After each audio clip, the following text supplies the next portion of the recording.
Bonjour à tous. Aujourd'hui, je vais traiter d'un sujet d'actualité. L'Assemblée et le Sénat débattent actuellement sur le projet de loi de finances 2025. De nombreuses réformes sont à venir. L'une d'entre elles concerne la fiscalité des loueurs meublés non professionnels et notamment en matière de calcul et de détermination des plus-values immobilières lors de cessions ultérieures des biens. Je vais d'abord rappeler ce qu'est un loueur meublé non professionnel.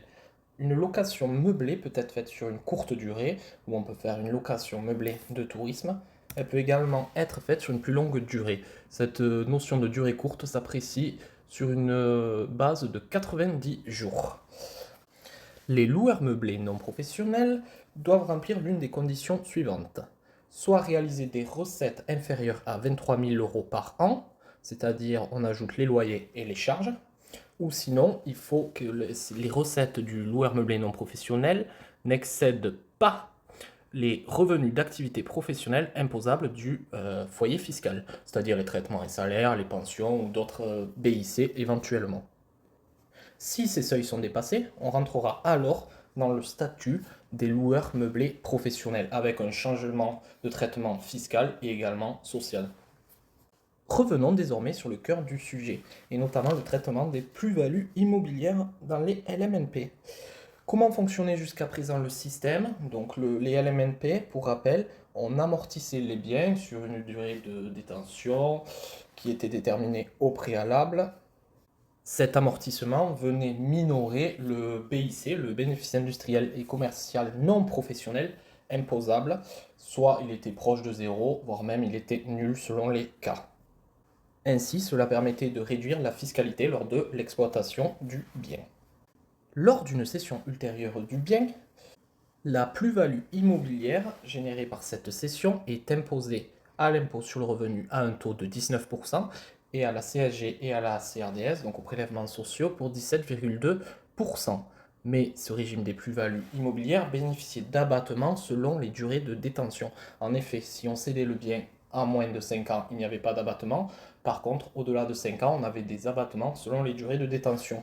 Et au bout de 22 ans passés, on était totalement exonéré d'impôts sur le revenu et de 30 ans de prélèvements sociaux. Rappelons que le gros avantage du LMNP était que les amortissements pratiqués, donc déduits lors de l'exploitation du bien, n'étaient pas réintégrés dans le calcul de la plus-value immobilière lors de la vente ultérieure. Mais justement, le projet de loi de finances 2025 vise à neutraliser cet effet.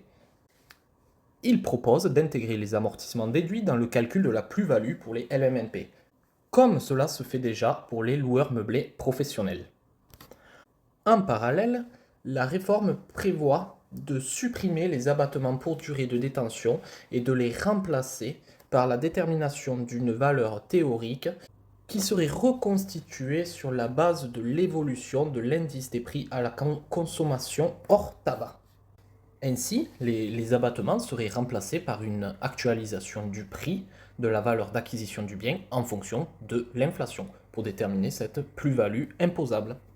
Cette mise en application serait progressive et applicable à partir finalement du 1er janvier 2026 pour les terrains à bâtir et du 1er janvier 2027 pour les biens immobiliers bâtis. Il faut tout de même rappeler qu'il s'agit d'un projet de loi de finances 2025 et que les débats sont encore ouverts.